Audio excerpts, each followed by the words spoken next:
E aí, pessoal, bem-vindos de volta a mais uma análise. Hoje a gente vai mergulhar fundo na escala e na complexidade insana dos conflitos africanos no período pós-Segunda Guerra. A ideia aqui é pegar aquelas fontes históricas pesadas, artigos acadêmicos, registros da época e decodificar tudo isso para entender como esses eventos literalmente reconfiguraram o continente. O nosso roteiro hoje é o seguinte. Primeiro, as tensões pós-coloniais. Depois, golpes e secessão. Em terceiro, a guerra por procuração em Angola. No quarto ponto, o custo humano. E, fechando a nossa análise, o legado e a memória. Então, partindo direto para a seção 1, tensões pós-coloniais e as raízes coloniais da Nigéria. Olhando para as divisões nesse mapa, o que a gente tem é, na verdade, um quebra-cabeça demográfico super complexo que foi meio que forçado a se encaixar. Em 1947, a Constituição Richards, basicamente, amarrou três regiões completamente diferentes. Os Hausa Fulani, de maioria muçulmana lá no norte, os Ibos no leste e os Yorubás no oeste. Ou seja, povos e regiões com sistemas sociais totalmente distintos foram de repente empacotados dentro de linhas imaginárias que o domínio imperial britânico simplesmente desenhou no mapa. E é aí que está o cerne de todo o problema.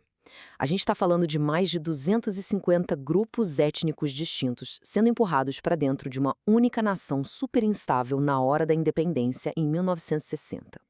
A Grã-Bretanha adorava se gabar de ter criado uma nação harmoniosa e promissora, né?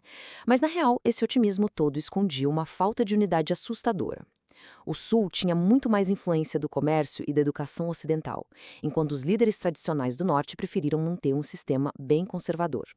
Resumindo a história, a independência chegou, mas sem uma verdadeira identidade nacional para sustentar o país. Avançando para a seção 2, golpes e secessão.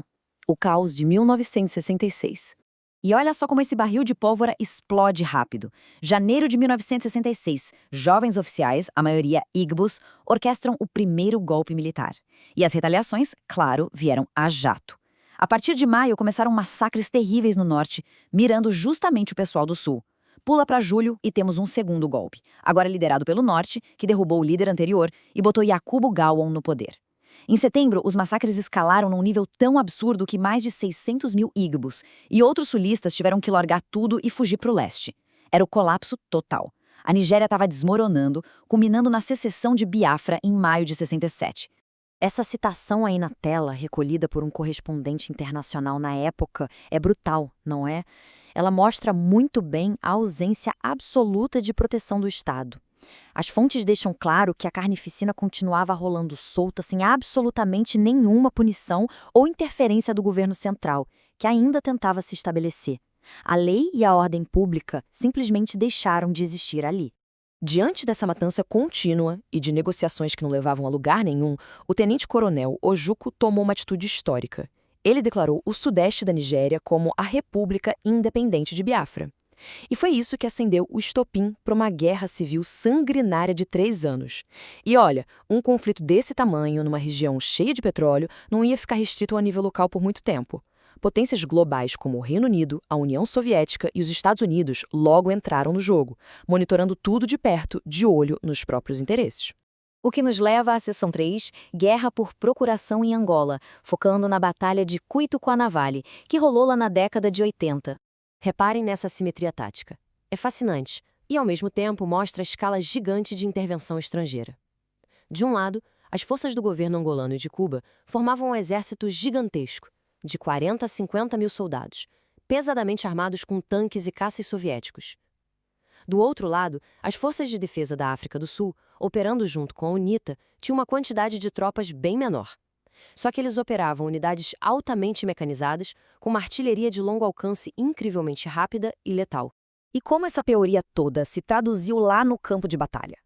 Bom, no começo, a massiva ofensiva apoiada pelos soviéticos foi interrompida de forma brutal pela artilharia sul-africana lá no rio Lomba. Mas aí entra um detalhe histórico que parece até coisa de cinema. Cuba mandou reforços gigantescos e Fidel Castro começou a literalmente microgerenciar as tropas lá de Havana. E, incrivelmente, funcionou. A África do Sul até tentou avançar, mas deu de cara com campos minados gigantes em Cuito-Cuanavale. No fim das contas, virou um impasse tático sangrento, mas que carregava consequências estratégicas massivas. Exatamente por causa desse impasse tenso, rolou uma reação em cadeia que acabou desenhando um novo mapa para a África Austral. O choque e a pressão que Cuito Cuanavale ficaram tão insustentáveis que obrigaram todo mundo a sentar na mesa de negociação. O resultado direto foram os acordos de Nova York, que forçaram tanto os cubanos quanto os sul-africanos a caírem fora de Angola. E esse efeito dominó abriu caminho direto para a histórica independência da Namíbia, logo em 1990. Entrando na nossa seção 4, o custo humano e as tragédias por trás das táticas. A gente precisa parar um segundo e deixar o peso desse número ser absorvido. 2 milhões. Dá para imaginar o peso disso? Essa é a estimativa do número de vidas perdidas durante os míseros 3 anos da Guerra de Biafra. E a parte mais trágica, mais absurda de todas, é que a maioria dessas perdas não veio das balas. Veio de uma fome catastrófica imposta por bloqueios implacáveis e um colapso total nas rotas de comida.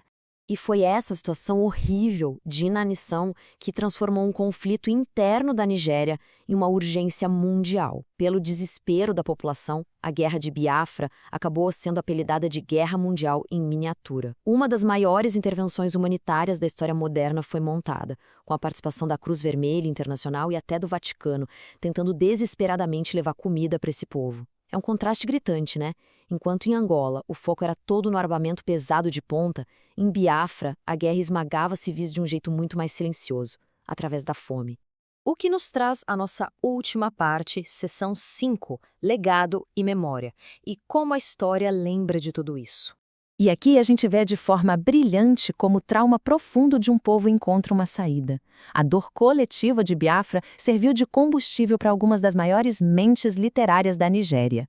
Autores geniais como Chinua Achebe usaram a poesia para documentar a alma abalada do seu povo.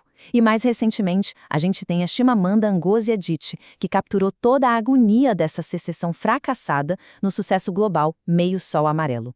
Essas obras vão muito além da arte. Elas funcionam como cápsulas do tempo que enraizam a memória da guerra profundamente na cultura para gerações que vêm aí. Daí a gente esbarra num relato marcante como esse, de um descendente de refugiados que lembra perfeitamente os ecos imprevisíveis que uma guerra deixa. Isso mostra que os desdobramentos geopolíticos não alteram apenas mapas militares.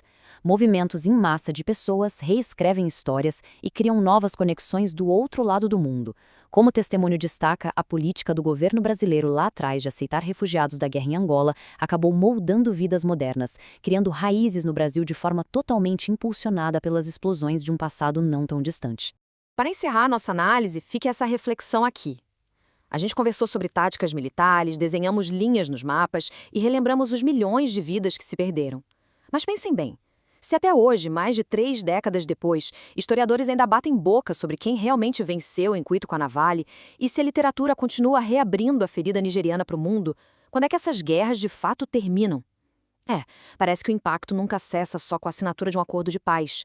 O legado dessas nações fraturadas continua muito vivo e intimamente conectado com o mundo de hoje. Fica aí o questionamento para a gente pensar no quanto a história molda silenciosamente nosso amanhã. Um abraço, pessoal, e até a próxima.